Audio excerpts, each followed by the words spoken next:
Oi, gente! Vamos continuar aqui no mesmo cenário, com a mesma roupa, que eu não sou obrigada. Mas vamos lá, vamos continuar aqui, parte 2. Se você ainda não assistiu o episódio anterior, eu falo um pouco sobre a perda gestacional que eu tive.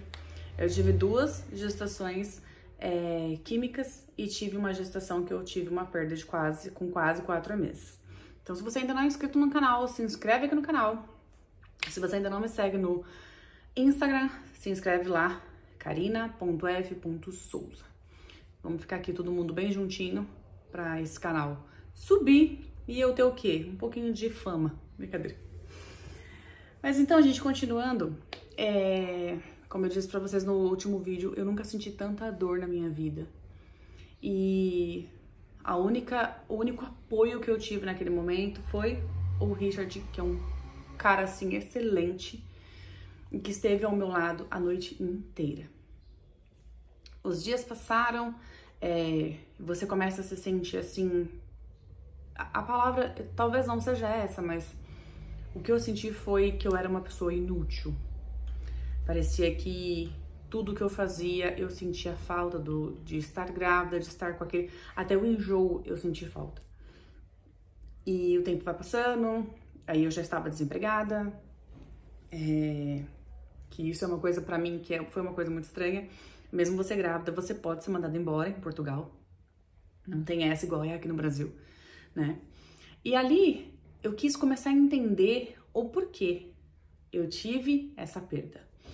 E o que a médica me explicou foi, às vezes o bebê não conseguiu se fazer da forma certa, às vezes teve uma incompatibilidade genética, pode ter acontecido 1000 coisas. Todos os meus exames estavam bons, eu tinha feito vários exames há menos de 6 meses. E então, assim, não tem um diagnóstico fechado do porquê, sabe? Mais uma vez eu digo que foi a experiência que eu tive, sobre mim, que eu estou falando aqui, não é sobre Portugal inteiro, mas eu senti que faltou muito aquele tato, acho que aquele carinho especial, sabe? Poxa, você acabou de perder um bebê. Você tá sozinha? Você veio pro hospital sozinha? A gente pode ligar pra alguém, pra esse alguém vir te buscar? Sabe? Eu saí do hospital completamente sozinha. Eu fui até o encontro do Richard totalmente sozinha, sabe? E eu acho que faltou isso. Outra coisa também que faltou muito foi porque a médica, ela não me deu a receita pra dor. Então, isso tudo aconteceu numa quarta-feira. No sábado, eu tinha o retorno. No sábado, eu retornei, eu e o Ri. Chegamos lá, era uma médica e um outro médico. E, enquanto eu estava na sala tirando, né, a roupa para fazer o exame, para ver se já tinha sido expelido todo o embrião, a médica perguntou pro Ri, qual foi o nível de dor dela? Ela sentiu muita dor? E o Ri falou, sim, eu achei que eu ia perdê-la. E a médica falou, mas como assim? Vocês não compraram um remédio pra dor? E ele falou, a médica não passou. E aí ela falou, como assim a médica não passou? Aqui no prontuário, olhando no computador. Tá, que ela passou a receita pra dor. E aí ele falou pra médica, a Karina não recebeu. Então ficou aquela coisa de a médica deu receita, a Karina não pegou, a médica não deu, ficou aquela coisa. Eu não posso afirmar 100% de que a médica me deu essa receita. Assim, se ela tivesse me entregado pra mim, ela entregou um outro papel que ficou comigo, que eu entreguei pro Ri assim que eu encontrei com ele. Se ela tivesse me entregado algum papel pra mim, eu teria colocado os dois juntos e teria entregue pro Ri. E eu não tive nenhum papel. Aí ela podia ter mandado pro seu e-mail, no meu e-mail também não recebi. Enfim, eu acho que faltou essa questão, assim, eu nunca perdi um bebê aqui no Brasil, mas eu vi para algumas pessoas, para quem eu me abri e contei isso, as pessoas falaram, isso é um absurdo. Você tinha que ter ficado no hospital, você tinha que ter ficado internada, você tinha que ter tomado remédio na veia, você tinha que ter tido um acompanhamento. E lá foi simplesmente, parece que até a mulher completar as 12 semanas, você não está grávida. Foi isso que eu senti, sendo muito sincera aqui, sabe? A sua gestação até as 12 semanas ainda não é uma gestação, então vamos levando aí. Se der, bom. Se não der, bom também. Não era pra ser. E eu não consigo ver dessa forma. Porque eu acho que é uma dádiva você poder engravidar, você ter uma gestação legal, você ter profissionais perto de você, profissionais que realmente vejam aquela gestação desde 5 semanas, 4 semanas, desde pequenininho, desde que ainda, quando você coloca lá o treco lá, não dá nem pra ver, é uma gestação, é uma vida, sabe? Então eu me senti assim, muito, extremamente fragilizada quando tudo isso aconteceu. E nas próximas semanas, ainda com muito sangramento, eu e o Ri, a gente tava no fundo do poço. E tanto eu quanto ele, nós estávamos sentados para almoçar num domingo. Como eu disse para vocês, eu continuei tomando medicação por muito tempo. Eu tomei medicação para desinchar, eu tomei medicação para o útero voltar ao normal. Eu tomei a medicação para, ter a saída de tudo. No sábado, quando eu fiz o exame, ainda tinha alguns vestígios dentro de mim, então eu continuei tomando outra medicação. Então, assim, é por isso todo o meu inchaço, é por isso que eu engordei, é por isso que eu não tenho vergonha nenhuma de falar que sim, eu engordei, eu estava grávida. Eu não engordei porque eu estou comendo igual uma louca, não.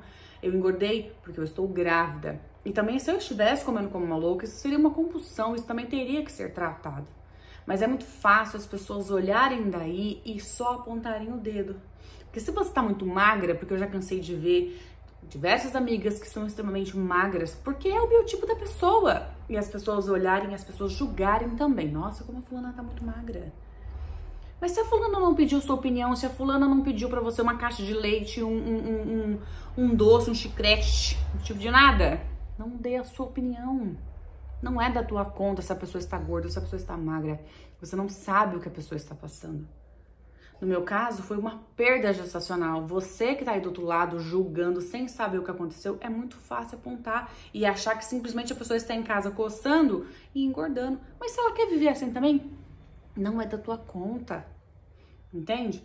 Então eu passei por tudo isso, eu me afastei completamente do Instagram, que é onde eu amo, do Instagram, do YouTube, que é onde eu amo fazer vídeo, é onde eu amo zoar, brincar. Teve muita gente que me perguntou, teve muita gente que sentiu que estava acontecendo alguma coisa. Só que teve muita gente também que não perguntou e tá tudo bem, sabe? E aí, nesse domingo, estava eu e o Ri sentado na mesa, almoçando, e me deu uma crise de choro, assim, gigantesca. Eu não sei dizer pra vocês quantas e quantas vezes eu chorei durante todo esse tempo. E é um choro que às vezes você tá no meio de uma praça, todo mundo brincando, e você começa a chorar desesperadamente. E eu começo a chorar e ele segurou na minha mão e eu olhei no fundo da alma dele e eu falei pra ele, eu quero voltar pro Brasil. Eu, Karina, eu tinha 100% de certeza de que eu nunca mais voltaria pro Brasil. Voltei. Então eu tinha 100% de certeza de que eu nunca mais voltaria pro Brasil. E quando eu falei isso pra ele, ele segurou na minha mão e ele falou, eu também. Então ali, eu tive mais uma vez a certeza da pessoa que estava comigo, sabe? Da pessoa que está comigo. Que nas horas boas, nas horas ruins, a gente sempre quis a mesma coisa. A gente não tá junto há 30, 40 anos, a gente tá há pouquíssimo tempo junto. Mas a nossa conexão é uma conexão que ela vem de anos atrás, sabe? É até difícil explicar todo esse sentimento que envolve o meu relacionamento com o Ri, pra quem não tá ali junto entender. E ali naquele momento a gente se abraçou, a gente chorou muito e eu falei pra ele, eu não quero de jeito nenhum estragar o seu sonho. Então, hoje eu me sinto pronta e quero muito voltar pro Brasil, quero muito estar do lado da minha mãe pra poder viver o meu luto. E ele disse pra mim, não é o seu luto, é o nosso luto. Hoje eu também já me sinto preparado para voltar pro Brasil, eu sinto falta dos meus pais, eu sinto falta das minhas irmãs. A conexão que o Richard tem com a família dele é linda, é maravilhosa. E assim, a gente decidiu ali naquela hora voltar pro Brasil. Naquele mesmo minuto a gente começou a procurar passagens. E no outro dia eu liguei pra minha mãe. No outro dia não, acho que uns 3 dias eu liguei pra minha mãe pra contar o que tava acontecendo. E falei pra minha mãe, mãe, eu quero voltar pro Brasil. Eu não tenho nada pra falar da minha mãe. No mesmo minuto, a minha mãe falou, Karina, engole o choro, pega os seus panos de bunda e volta pro Brasil. A minha mãe não perguntou pra mim se eu tinha dinheiro pra voltar. A minha mãe não perguntou se eu precisava de nada. Minha mãe só falou, vamos comprar as passagens e vocês voltem para o Brasil. E assim a gente fez. Acho que no outro dia a gente ligou para os familiares do Rio para contar tudo o que tinha acontecido. Ficou todo mundo muito abalado, ficou todo mundo muito triste, né? Eu acho que quando a gente fala de uma gestação, é muito doloroso. A gente tenta entender os motivos pelos quais você engravidou e você perdeu. Você tenta entender onde foi que você errou e parece que nunca você vai ter uma resposta. Para quem está aí do outro lado me vendo e já passou pela situação que eu passei e que eu ainda venho passando, porque é um buraco que todos os dias parece que a gente tenta colar um pedacinho. Eu digo para você, vai passar. Dói muito, mas eu acredito que passa. Hoje eu consigo dizer que eu tenho 2 filhos, o Nicolas e esse bebê que Deus levou. Porque eu acredito que o mesmo Deus que me deu, tirou. E se ele tirou, tem um propósito maior e tem um porquê, né? Eu quero agradecer imensamente as pouquíssimas pessoas que eu contei e que estiveram do meu lado, as pessoas que entraram em contato comigo, as pessoas que ficaram sabendo e não conseguiram entrar em contato comigo. Eu agradeço do mesmo jeito. Eu sei que nós estávamos longe e mesmo assim a gente teve muita oração para que tudo isso passasse da melhor forma possível. Hoje eu me encontro aqui no Brasil com a minha família, com o Richard, com a minha mãe, com o Nick. Sinto que essa dor, aos pouquinhos ela vai passando. A minha mãe é uma pessoa muito receptiva, uma pessoa muito alegre, uma pessoa que fala muita besteira, muita bobeira. Então quando a gente pisca, o tempo passa. E o resto, gente, a gente corre atrás. Em emprego a gente consegue, um corpo malhado, um corpo magro, a gente corre atrás, né? Eu já estou correndo atrás de academia, eu só fui liberada pelos médicos agora para voltar a treinar. Então, assim, é tudo no seu tempo, né? Então, assim, com esse vídeo eu quero dizer para você que tá aí do outro lado que tudo é no tempo de Deus. Ah, mas eu não acredito em Deus, então é tudo no tempo certo. Uma hora as coisas acontecem e não é na hora que a gente quer e nem no tempo que a gente quer, é na hora que Ele quer, sabe? Então, eu entrego hoje a minha vida e tudo que eu conquistei até aqui nas mãos de Deus. Eu sei que Ele vai fazer sempre o melhor por mim e pra mim e pelos meus. Acredito que se algum dia eu tiver que engravidar, vai ser do jeito que Deus quer, sabe? E se eu não puder engravidar, tá tudo bem também. Mas é isso, eu queria passar essa mensagem pra vocês, porque eu sei que tem muita gente que quer me perguntar, tem muita gente que tem curiosidade em saber o porquê que eu sumi e agora eu tô tentando voltar. E tem muita gente também que, como eu disse, tem muita gente que julga também, nossa, como você engordou, e as pessoas não conseguem entender que por trás de tudo que acontece na vida da pessoa tem um porquê, sabe? E é muito chato as pessoas olharem pra você o tempo inteiro e falarem a mesma coisa, nossa, eu não gostei do seu cabelo, nossa, você engordou muito. Gente, parem com isso.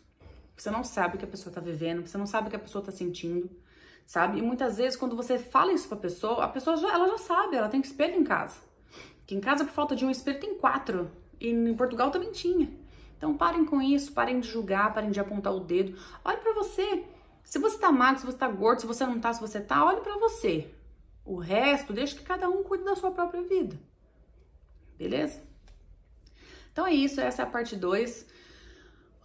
Hoje a gente já tá um pouco melhor. Não vou dizer pra você que eu, sinceramente, estou 100%, porque eu não tô.